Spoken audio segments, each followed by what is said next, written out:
स्वामी लीलाशाह दर्शन में आपका स्वागत है। प्रथम भाग जीवन लीला, अध्याय 7वां, शीर्षक वचन पालना एवं सेवा के मैदान में। जयराम जी की। स्वामी लीलाशाह महाराज जी उत्तर भारत का भ्रमण करते एवं तपस्यामय जीवन व्यतीत करते कितने वर्ष के बाद सिंध की ओर गए, नई शक्ति से, नई ज्योति से, आंतरिक मन से विशेष प्रेरणा पाकर नई ज्योति जगाने, लोगों को सही मार्ग दिखाने, भूले बिसरों को सत्य मार्ग पर चलाने, दीन दुखियों के दुख दर्द दूर करने, पिछड़ों को आगे बढ़ाने, सच्चे जिज्ञासुओं को ज्ञान अमृत पिलाकर उनकी आंतरिक जिज्ञासा शांत करने के लिए। अब उन्होंने अनुभव किया था, सत्य पहचानना था कि सच्चा जीवन पाने के लिए अपने सुख आदि के लिए जीने में नहीं है, पर सच्ची जिंदगी है मिस्किनों अर्थात दीनहीन की सेवा करने में। आम जन में मालिक देखकर उनके द्वारा मिस्किनों की सेवा करना ही सच्ची बंदगी है। उनका श्री गुरु अर्जुन देव के इन वचनों में पूर्ण विश्वास था। ब्रह्म जन जन मह पार ब्रह्म, एक आप नहीं कुछ भरम। जयराम जी की। वेदों की शिक्षा अनुसार उन्होंने सबको अपना ही समझा और सबको अपने परिवार का हिस्सा ही समझा। वासुदेव कुटुंबकम का विचार उनकी नस नस में समाया हुआ था और सबके भले में अपना भला, सबके सुधार एवं उन्नति में अपना सुधार एवं उन्नति समझी। जयराम जी की। उन्होंने वेद व्यास महाराज जी का यह वचन मन में दृढ़ कर लिया था कि उपकार ही परम धर्म है। इसके साथ उनका मानना था कि वह देवत है ही नहीं, दूसरा कुछ है नहीं, तब दूसरों का भला करना ही अपना भला करना है। ऐसा मानकर लोक सेवा अपना धर्म माना। इस विचार से लोक सेवा के आम जनता की सेवा भिन्न भिन्न रूपों में करने लगे। इसके लिए वापस तलहार में संत रतन भगत की कुटिया में आकर रहने लगे। वह फुलेली के तट पर थी। जयराम जी की। पहले संत रतन भगत के स्थान पर कुआं खुदवाया एवं बगीचा लगवाया। वहां अन्य प्रेमियों के साथ स्वयं भी मजदूरों की तरह काम करते थे। वहां एक गुफा भी बनवाई। काफी समय पहले उसके अंदर ही रहते थे। सुबह को गुफा से निकलते थे एवं भ्रमण के लिए जंगल की ओर चले जाते थे। हर रोज सत्संग करते थे जिसमें उनके शिष्य एवं प्रेमी आकर सम्मिलित होते थे। भोजन सिर्फ एक बार करते थे। स्वामी जी तलहार में तो रहते थे, परंतु उनकी इच्छा होती थी तो भिन्न भिन्न गांवों और शहर में चले जाते थे और गर्मी के दिनों में आबू पहाड़ या हरिद्वार या ऋषिकेश या उत्तर काशी में जाकर रहते थे। जयराम जी की। शीर्षक वचन की पालना। अपनी चाची अर्थात धर्म की माता को वचन दिया था कि उनका अंतिम क्रियाक्रम वह ही करेंगे। अतः समय समय पर उसके पास जाकर उसे दिलासा दिलाते थे। तलहार में रहते हुए एक बार उसके बहुत बीमार होने की खबर मिली तो उसके पास गए। देखा अभी उसके जाने में समय है। उसे समझाने लगे कि तुम्हारे पास जो जेवर आदि हैं वह माया जाल है, उनमें मन भटकता रहेगा, वह निकाल दो। उसने जेवर निकाल कर दिए स्वामी जी को। उन्होंने बेचकर उन्होंने वह पैसा गरीब निर्धनों में बांट दिया। बाकी कुछ पैसे माता के पास छोड़कर रवाना हो गए। माता को कहकर गए कि मैं समय पर अवश्य आऊंगा। जयराम जी की। वर्ष बीता। माता 100 वर्ष की हुई। काफी कमजोर वह बीमार थी, जाने वाली थी। उसे इच्छा हुई कि बेटे से मिलूं। उसी समय स्वामी जी हरिद्वार में थे। स्वामी जी के मन में कुछ महसूस हुआ और वहां आकर पहुंचे। दूसरे दिन वह परलोक पधार गई। स्वामी जी ने वहां 12 दिन रहकर स्वयं उनका क्रियाकर्म करवाया तथा अपने वचन का पालन किया। जयराम जी की। शीर्षक सेवा के मैदान में। जयराम जी की। स्वामी जी अब लोक सेवा के कार्यों की ओर ज्यादा ध्यान देने लगे।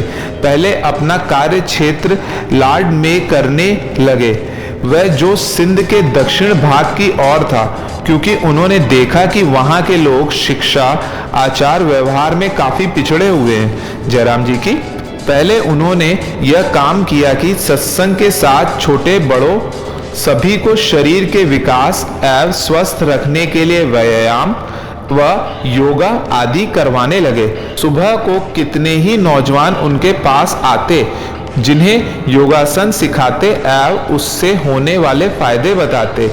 उनको वीर्य रक्षा एवं ब्रह्मचार्य पालन के बारे में गहनता से समझाते थे। जयराम जी की न सिर्फ उनको योगासन व कसरत करवाते बल्कि नौजवानों को दूध पिलाकर जंगलों की ओर घुमाने ले जाते थे। जयराम जी की योग क्रियाओं के साथ नौजवानों, विद्यार्थियों एवं बड़ों की राष्ट्रभाषा हिंदी का प्रचार करने के लिए कहते थे। बहनों और माताओं को भी हिंदी पढ़ने के लिए उत्साहित करते थे। उनका ऐसा करने से कितने ही लोग हिंदी पढ़ने लगे।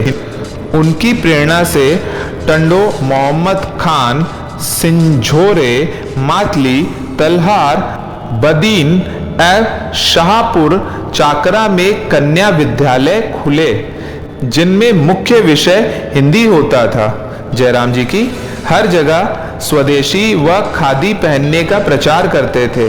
जब महात्मा गांधी ने खादी आंदोलन नहीं चलाया था उससे भी पहले स्वयं जुलाहों के हाथ से बनाया खादी का कुर्ता पहनते थे। फैशन से दूर रहना वह सादगी से जीवन बिताने के लिए लोगों को कहते थे। जयराम जी की लाड में शराब व मांस की बिक्री काफी होती थी। उसके खिलाफ जबरदस्त जन आंदोलन छेड़ा। बचपन में शादियां ऐसा मानो जैसे कि गुड़ियों की शादी लाड में बहुत होती थी। उनके बुरे नतीजों से लोगों को सावधान करते थे। जयराम जी की हरिजन उद्धार लाड में हरिजनों की हालत बहुत बुरी थी।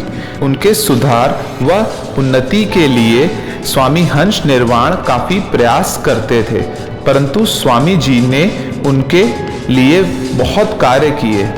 उनकी बस्तियों में जाकर उनको तंदुरुस्ती व सफाई के लिए हिदायत करते थे। उनको स्कूल में जाकर पढ़ाई करने के लिए कहते थे। उन्हें कहते थे कि अपने को हिंदू कहलवाओ, मांस व मरे पशु मत खाओ, सफाई रखो। हरिजनों के बच्चों को पढ़ाने के लिए एक बहन को नियुक्त किया। वह वहां जाकर उनको पढ़ाती थी। उनको पुस्तक आदि स्वयं दिलाते थे।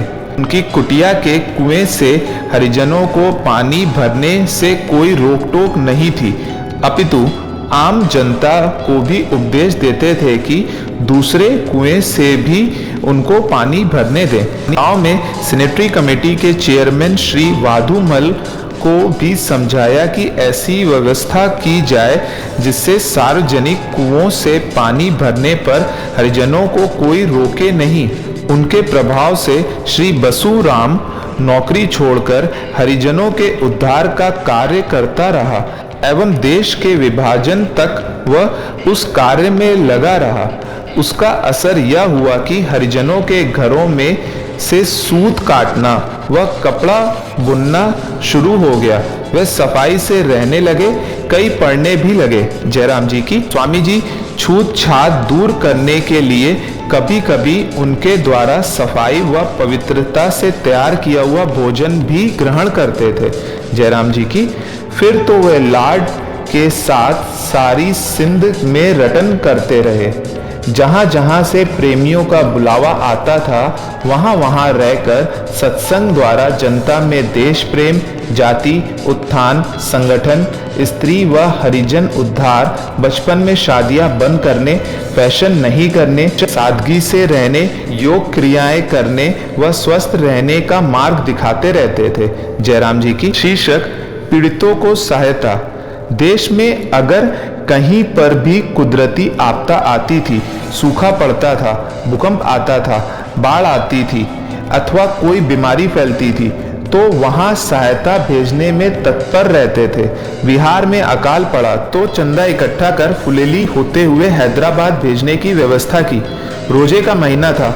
मुस्लिमों मल्हों अर्थात नाविकों ने कहा कि 29 को रोजा है, रात को चांद देखकर रोजे खोलकर कल ईद मनाकर फिर नाव हाँकेंगे। स्वामी जी ने 17-18 दिनों में संकल्प किया था कि जब तक पीड़ितों की सहायता के लिए नावें रवाना नहीं होंगी तब तक उपवास करूंगा। मल्लाहों द्वारा नाव हाँकने से मना करने पर स्वामी जी के मुख से निकल गया, बाबा आज चांद देखोगे ही नहीं और न कल ईद मनाओगे। हुआ भी ऐसा ही, शाम को बादल आ गए और चांद भी नहीं दिखा।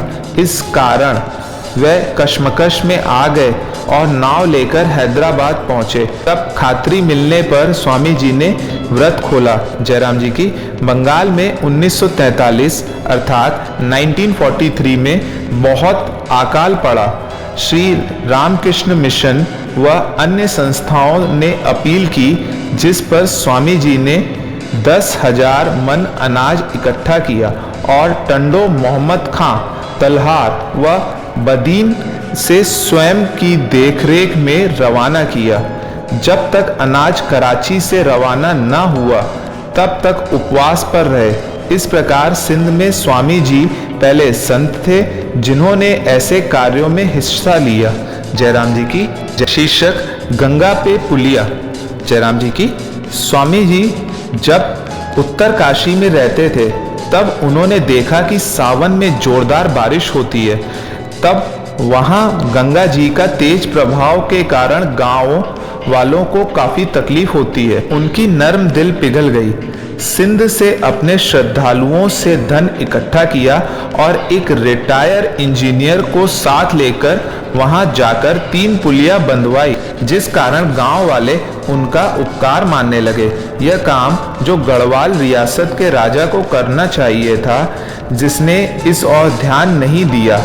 वह काम एक महात्मा द्वारा कराए जाने पर सुनकर स्वामी जी का दर्शन करने के लिए उनके पास गया और उन्हें निवेदन करने लगा कि आपके खाने पीने की व्यवस्था राज्य द्वारा की जाए, परंतु स्वामी जी ने साफ इनकार कर दिया।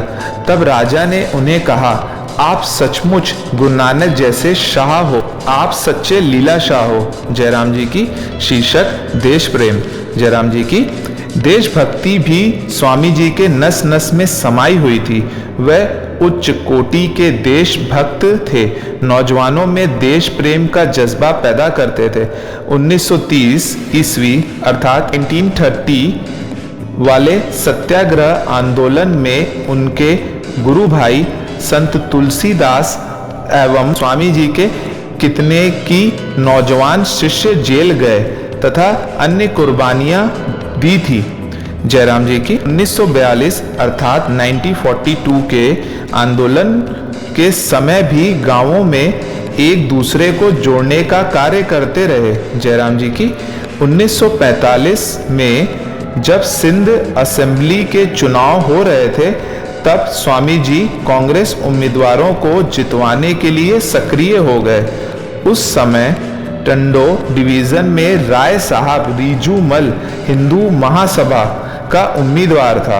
उधर कांग्रेस उम्मीदवार था टहलराम। हिंदू महासभा के उम्मीदवार को मैदान से हटाने के लिए डॉक्टर चोइथराम व अन्य द्वारा की गई कोशिशें नाकामयाब हो गईं। पंडित जवाहरलाल नेहरू अन्य दलों के विरोधियों को तो दूर करने में कामयाब हो गए, मगर राय साहब रीजूमल को हटाने में कामयाब नहीं हुए। राय साहब को कामयाब होने की पूरी उम्मीद थी।